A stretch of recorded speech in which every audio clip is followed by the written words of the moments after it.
Welcome. Welcome to A Taste of Justice. I'm Professor Angela Mae Kupenda. This semester, I am posting on my First Amendment course. And so today we have a very interesting topic to talk about, and that is called prior restraints. Prior, P-R-I-O-R, restraints, to restrain speech in advance of the actual speech. Now, when we started this series talking about the First Amendment, I know you thought that it was all so cut and dry, all so simple and direct. After all, it is a very short amendment. But the First Amendment is far more nuanced than that in how the court interprets it. Remember our basic rule that pure speech is protected from content regulation by the government unless the government satisfies the most exacting level of scrutiny. However, right, there are some unlesses, unless that speech is in an unprotected category where generally government can regulate it more, unless it's really not speech, unless it's conduct, and conduct is outside the reach of the First Amendment. But then we learned that there is some speech that the court places in the middle, in middle categories, where the speech receives more protection than the unprotected categories and less protection than the speech that is subjected to the most exacting level of review. Okay, so today, we're going to focus on a topic called prior restraints. But before we get started, let me just do my spiel that there are many cases interpreting the First Amendment. And here I am explaining those cases and that law to you. All explanations, however, are my own, and they're not to be ascribed to my school or my students. For your information, so you know a little bit about who I am a professor of law at Mississippi College School of Law. I've been teaching in law schools and also in business schools for about 30 years now. But all explanations here, I take responsibility for. Now, let's talk about prior restraints. Now, you probably are thinking that in a way, every law that touches on speech is a prior restraint. That may be what you're thinking. You may say that I look at the law and the law may restrain me depending on what it says.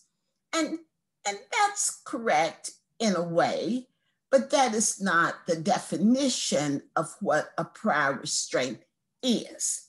So a prior restraint is when the government places some type of restriction on the speech in advance.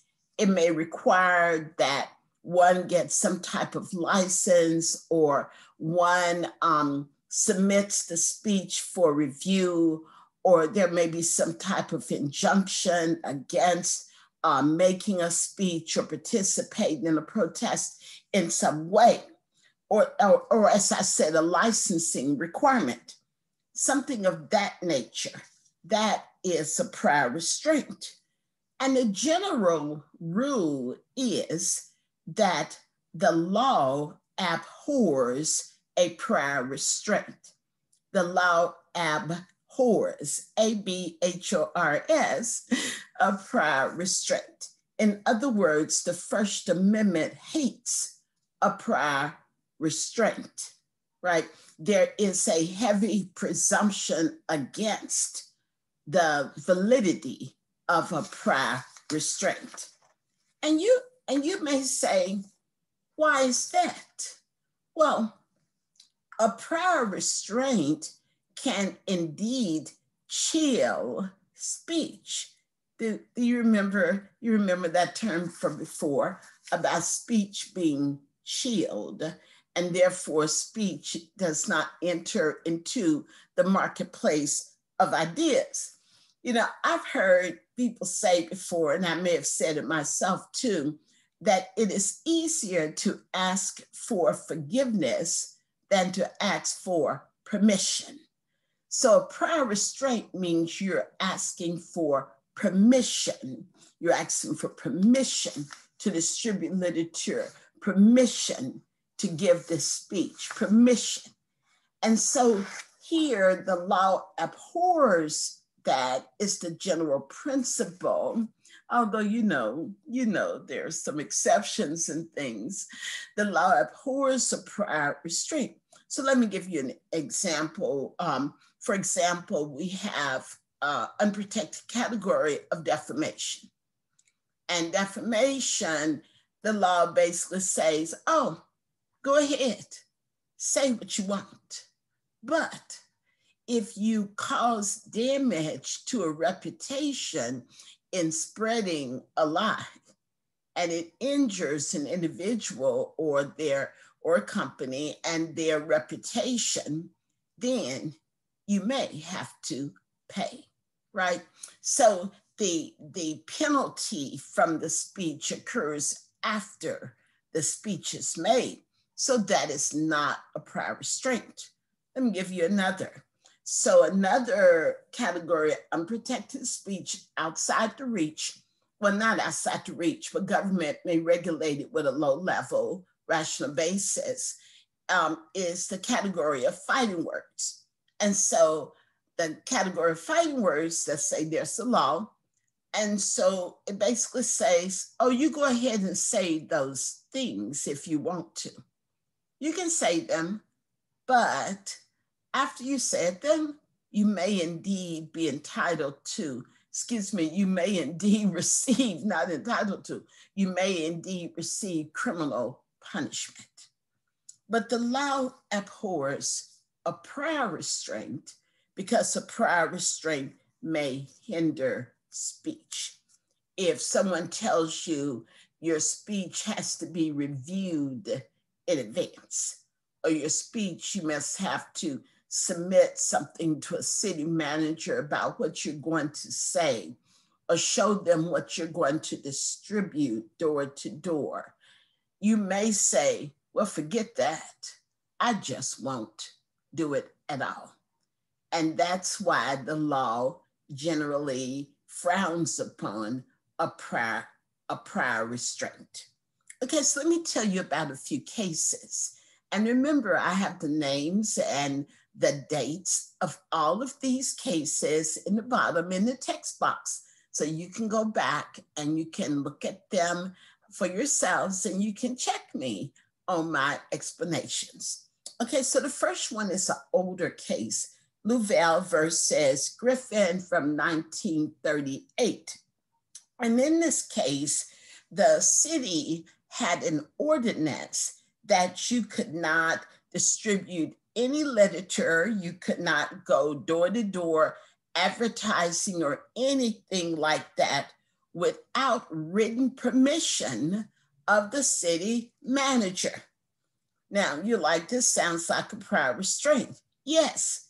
And the court said that this prior restraint was invalid on its face. Remember, we talked in an earlier clip about validity on its face or validity in application. The court said this is invalid on its face. It's invalid as applied to any speaker. And the court said something really interesting. Let me read this to you. It says, a law like this is censorship in its baldest form. You know, have you ever heard someone called a bald face lie?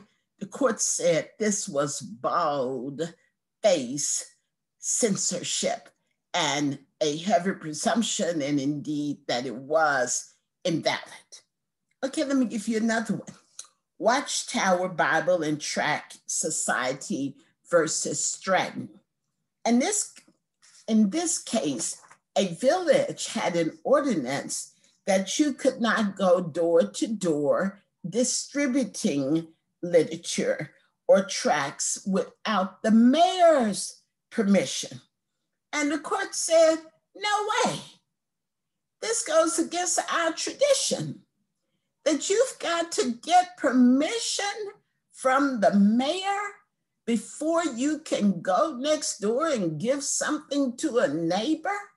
The court said that it goes against all of our traditions and was an invalid prior restraint. Now, let's do a little twist on this. What if the court has already determined that certain material is obscene? It's already determined that the material is obscene. And it says that there's a penalty, and in addition, the court says you cannot distribute this material any further. Is that a prior restraint? Well, not really, because the material has already been determined to be obscene. The court is just restricting you from distributing the material any further that was earlier determined to be obscene. I think you see that there is a slight difference in that and in the two cases we talked about before. The two cases before, there had been no determination that anything being distributed was in unprotected speech. In the hypothetical I gave you, there was this determination, and the court said, well, that would be different. That would not be an invalid prior restraint.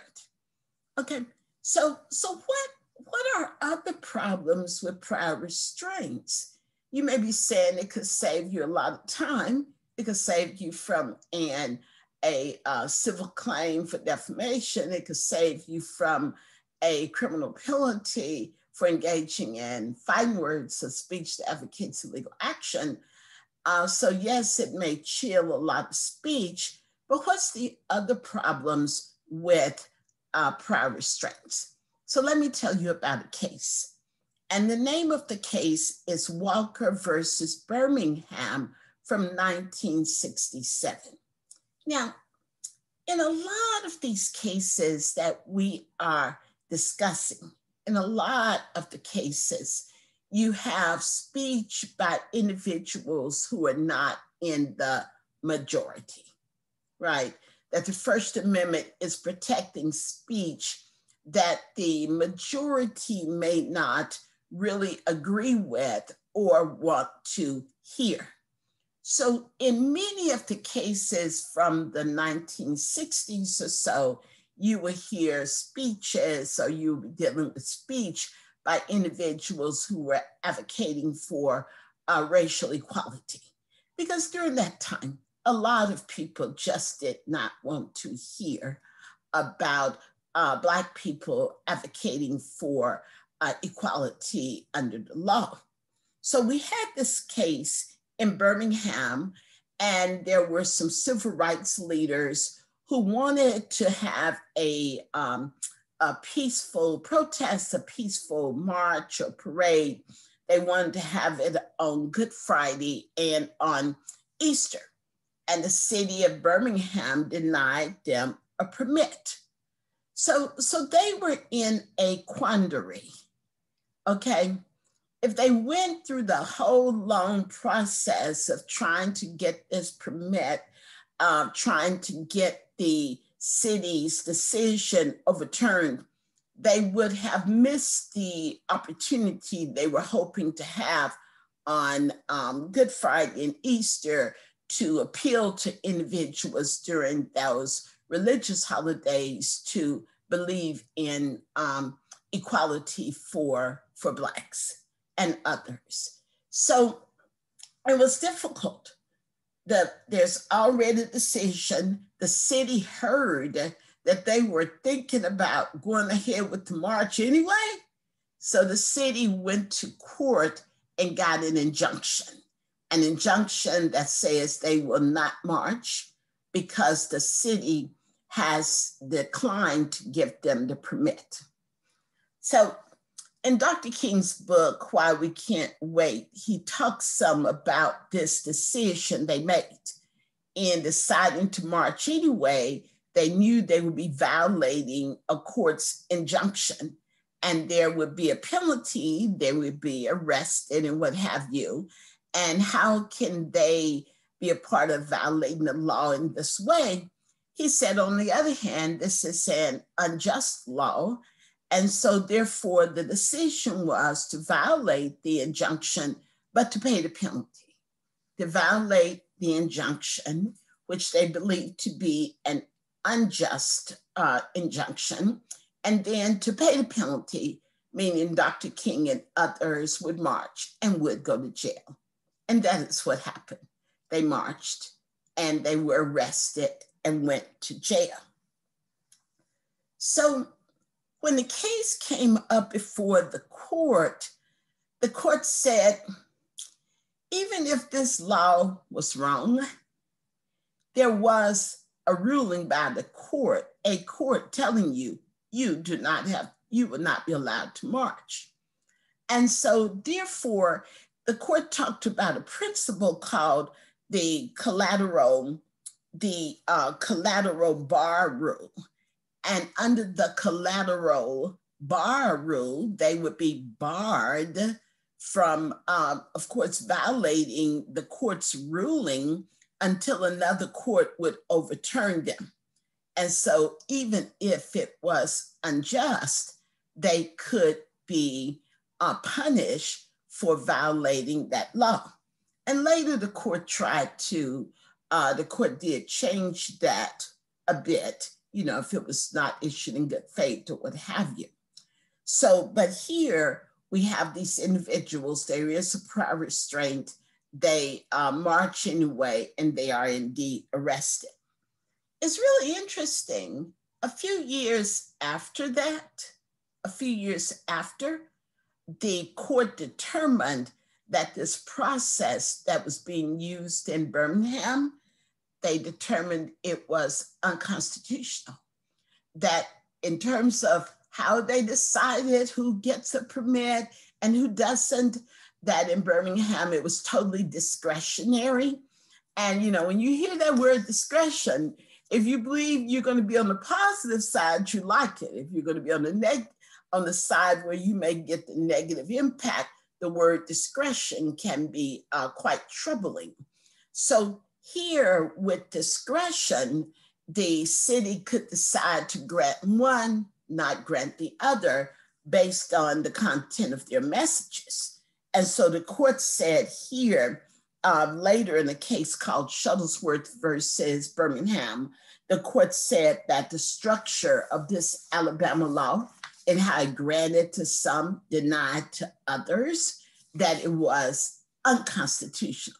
But that was later. They'd already gone to jail for violating the injunction under the law that was later held to be unconstitutional. Oh, it's a doozy. You'll have to read those cases for yourself to learn more about them. Now, by now you're wondering if there are ever any prior restraints that are deemed to be valid. And the answer is yes, sometimes, maybe, there's a presumption against them, but maybe when national security issues are involved. The case is New York Times versus US. It's also called the Pentagon Papers case from 1971. And of course, this is during the Vietnam War. So the New York Times and the Washington Post had managed to get a copy of a classified study about how policy decisions were made during the Vietnam War. And I know you've heard about the war or the conflict and people wondering what was at the root of it. And so they had their hands on this classified document. And so what they did is they published just a bit of it, and then they said they were going to publish some more. So this case moved through the courts. You know, sometimes it can take a case years to get to the Supreme Court. This case moved through the courts in less than a month. And the government said, they can't publish this material. This material is about our policies. It's about foreign affairs. It's about the military. They can't just be publishing this top secret confidential information in their newspapers. So stop them. Don't allow them to publish it. And guess who the court ruled in favor of? The Supreme Court ruled in favor of the newspapers. The court said there is a heavy presumption that prior restraints are invalid. And here, the government had not met its burden. That's what the court held. The opinion itself was fairly short, but all of the justices then had something extra to say, you know, called concurrent opinions, and those who disagreed, dissenting opinions. So some of the justices who agreed that the prior restraint was invalid, the newspapers had a right to publish this study, said that, I think this quote is interesting, upholding the prior restraint would make shambles out of the First Amendment. What a quote. And another one said, secrecy in government is undemocratic. And another, the Vietnam War is not even a declared war. It's not even a formally declared war. And even if you may argue it is close to being that, just saying what might or could happen is not enough for government to meet its proof. But of course, there were some justices who dissented too. They believed that there should be a prior restraint to stop the newspapers from publishing this study. And some of them said things like this: this case has moved too fast. On things like this, we have to spend time to think on them and examine them. Another justice said, you got to remember, the First Amendment is not but one amendment. There are other parts of the Constitution. So we must not forget the Constitution gives the president and the Congress the authority to keep us safe, and we owe deference to them. So what do you think? Should government ever be allowed to impose prior restraints and to restrain a speaker before the speaker even speaks? For now, we know the law abhors a prior restraint, and government has a heavy burden to prove otherwise. Could it in a case? Well, it appears it could. It appears that government could meet the burden, but the court has said there is a heavy burden because there is a presumption against prior restraints. Look, read these cases for yourself. They are so amazing. This series is to help my students take a soak in the law and not a quick shower, especially while we're studying remotely. The First Amendment is short, but it is just packed. And I want you to remember that learning about the Constitution will take us on the path to enlightenment to freedom, and freedom to justice, or at least to a taste of justice. Subscribe, sign up for notifications, and I'll see you next time. Bye.